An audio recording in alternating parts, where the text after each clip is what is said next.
যুক্তরাষ্ট্রে আওয়ামী লীগ কর্মীদের বিরুদ্ধে মামলা করলেন এনসিপি নেতা আক্তার হোসেন। শাসক নয়, সেবক হিসেবে কাজ করতে চায় জামাত, বলেছেন ডাক্তার শফিকুর রহমান। ফেব্রুয়ারিতে নির্বাচনের জন্য চূড়ান্ত প্রস্তুতি চলছে, বলছেন সিএচি। আমরা কোনো রাজনৈতিক দলকে নিষিদ্ধ করার পক্ষে নই, বলেছেন মির্জা ফখরুল। কয়েক সপ্তাহের মধ্যে দেশে ফিরছেন তারেক রহমান। আরব নেতাদের সাথে বৈঠকে গাজা নিয়ে নতুন প্রস্তাব দিলেন ট্রাম্প। এবার বিস্তারিত।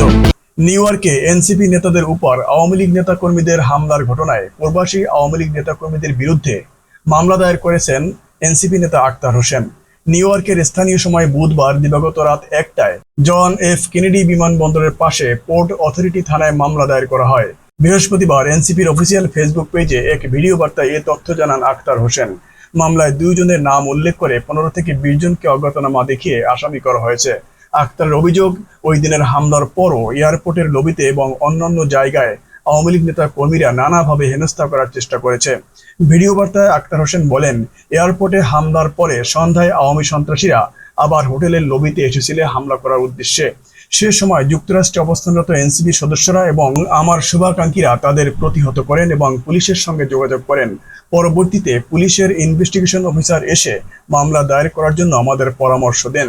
তারই পরিপ্রেক্ষিতে আমি এয়ারপোর্টের খুব কাছের যে থানা রয়েছে সেখানে গিয়েছি। যারা সেদিন আমাদের উপর হামলা করেছিল, হত্যা চেষ্টা করেছিল এবং থ্রেট দিয়েছিল, তাদের ব্যাপারে আমরা এখানে মামলা দায়ের করেছি।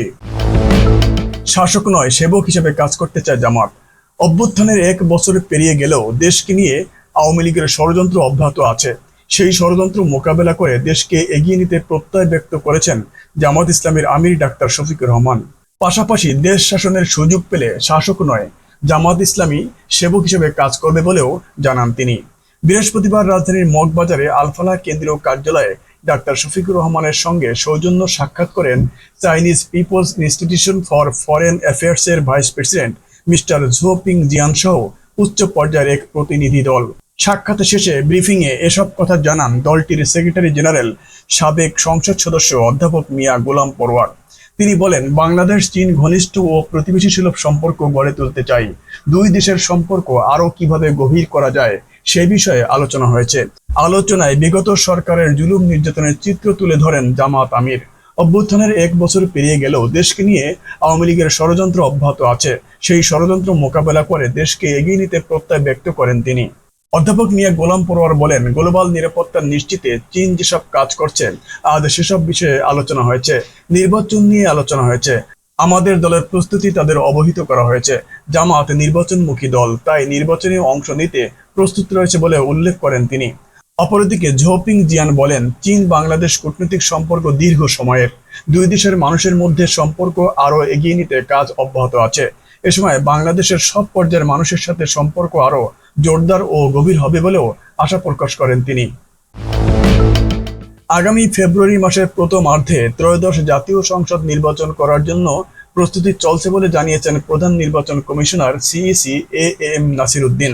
বৃহস্পতিবার রাজধানীর আগারগাঁয়ে নির্বাচন ভবনে নিজ কার্যালয়ে এক ব্রিফিংয়ে সাংবাদিকদের তিনি এসব কথা বলেন। সিইসি এএম নাসির উদ্দিন বলেন, ফেব্রুয়ারিতে নির্বাচন করার জন্য আমাদের চূড়ান্ত প্রস্তুতি চলছে। আগামী বছর রমজানের আগে ফেব্রুয়ারি মাসের প্রথমার্ধে নির্বাচন করার জন্য যা যা প্রস্তুতি নেওয়া দরকার আমরা জোরে সোরে তা নিচ্ছি। সিইসি বলেন, আমাদের প্রধান উপদেষ্টা এখন নিউ ইয়র্কে আছেন। আপনারা দেখছেন, যার সাথে উনি দেখা করেছেন তাকেই বলেছেন যে আগামী ফেব্রুয়ারিতে নির্বাচন হবে। তিনি গণতান্ত্রিক পন্থায় ক্ষমতা হস্তান্তর করতে চান। একটা সুন্দর নির্বাচন, ঐতিহাসিক নির্বাচন দিতে চান তিনি। ওনার এই কথাগুলোকে বাস্তবায়ন করার জন্যই আমরা কিন্তু কাজ করছি। এবার একটা ঐতিহাসিক নির্বাচন যাতে হয়, আর এই ঐতিহাসিক নির্বাচন গণমাধ্যমের সহযোগিতা ছাড়া কোনোভাবেই সম্ভব নয় বলে মন্তব্য করেন তিনি। রাজনৈতিক দলের সহযোগিতা ছাড়াও সুন্দর নির্বাচন করা সম্ভব নয় উল্লেখ করে সিইসি বলেন, রাজনৈতিক দল হলো আমাদের মূল স্টেক হোল্ডার। তাদের সহযোগিতা ছাড়া সুন্দর নির্বাচন করা সম্ভব নয়। আমরা কোনো রাজনৈতিক দল নিষিদ্ধ করার পক্ষে নই, বলেছেন মির্জা ফখরুল। আওয়ামী লীগ প্রসঙ্গে বিএনপি মহাসচিব মির্জা ফখরুল ইসলাম আলমগীর বলেছেন, দেশের সবচেয়ে পুরনো দল হওয়ার পরেও দুর্ভাগ্যজনকভাবে তারা নিজেরাই নিজেদেরকে মেরে ফেলেছে। তারা সমস্ত চরিত্রকে বিলীন করে দিয়ে একটা ফ্যাসিস্ট দলে পরিণত হয়েছে। ফলে তাদের প্রতি সাধারণ মানুষের ভালোবাসাও নেই, আস্থাও নেই। যুক্তরাষ্ট্রের নিউ ইয়র্কে সাংবাদিক খালেদ মহিউদ্দিনকে দেওয়া এক সাক্ষাৎকারে তিনি এসব কথা বলেন। তিনি বলেন, আওয়ামী লীগের যারা গণহত্যার সঙ্গে জড়িত, যারা ইনস্টিটিউশন নষ্ট করায় জড়িত, তাদের সবার বিচার হওয়া উচিত। আওয়ামী লীগ নেতাদের দণ্ডের বিষয়ে মির্জা ফখরুল ইসলাম আলমগীর বলেন, আমি খুব পরিষ্কার করে বলি, এ ব্যাপারে অনেক কথা বলতে হয়েছে, শুনতেও হয়েছে। এটা নিয়ে বাংলাদেশে অনেক কথাবার্তা চলছে।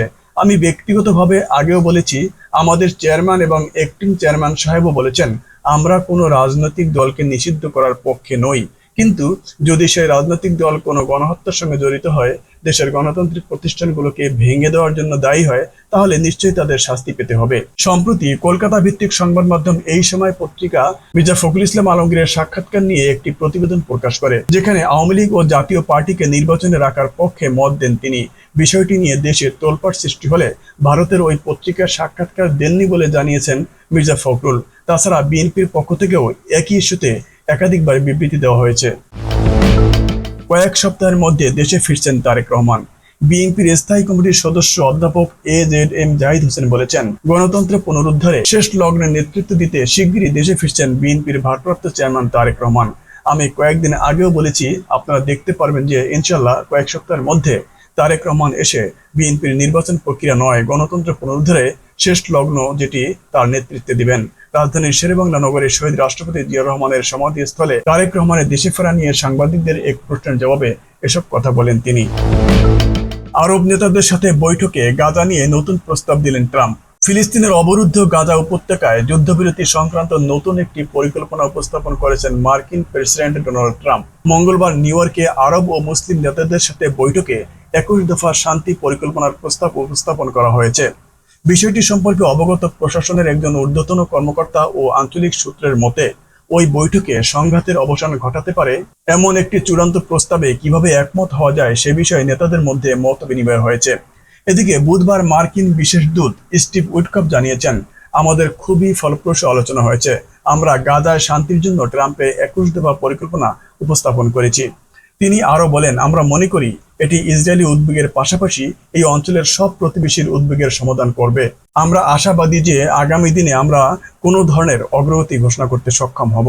মার্কিন প্রস্তাবিত পরিকল্পনায় প্রশাসনের পক্ষ থেকে বেশ কিছু বিষয় অন্তর্ভুক্ত রয়েছে। এর মধ্যে রয়েছে সব পণবন্দির মুক্তি ও স্থায়ী যুদ্ধবিরতি। একটি সূত্র জানিয়েছে, হামাস ছাড়া গাজা কিভাবে পরিচালিত হতে পারে তার একটি রূপরেখা দেওয়া হয়েছে এবং ইসরায়েলের গাজা উপত্যকা থেকে ধীরে ধীরে সরে যাওয়ার প্রস্তাবও এতে অন্তর্ভুক্ত রয়েছে। অপরদিকে দুই আঞ্চলিক কূটনীতিকের মতে, আরব নেতারা ট্রাম্পের পরিকল্পনার বৃহৎ অংশকে সমর্থন করেছেন, তবে তারা গাজার যে কোনো চূড়ান্ত পরিকল্পনায় অন্তর্ভুক্ত করার জন্য বেশ কয়েকটি বিষয় উত্থাপন করেছেন। এর মধ্যে রয়েছে পশ্চিম তীরকে ইসরায়েলের সাথে সংযুক্ত না করা, জেরুজালেমের বর্তমান স্থিতাবস্থা বজায় রাখা, গাজায় যুদ্ধের অবসান ঘটানো, হামাসের হাতে আটক সব পণবন্দীকে ফিরিয়ে আনা, গাজায় মানবিক সহায়তা বৃদ্ধি করা এবং ইসরায়েলিদের অবধি বসতি স্থাপনের সমাধান করা।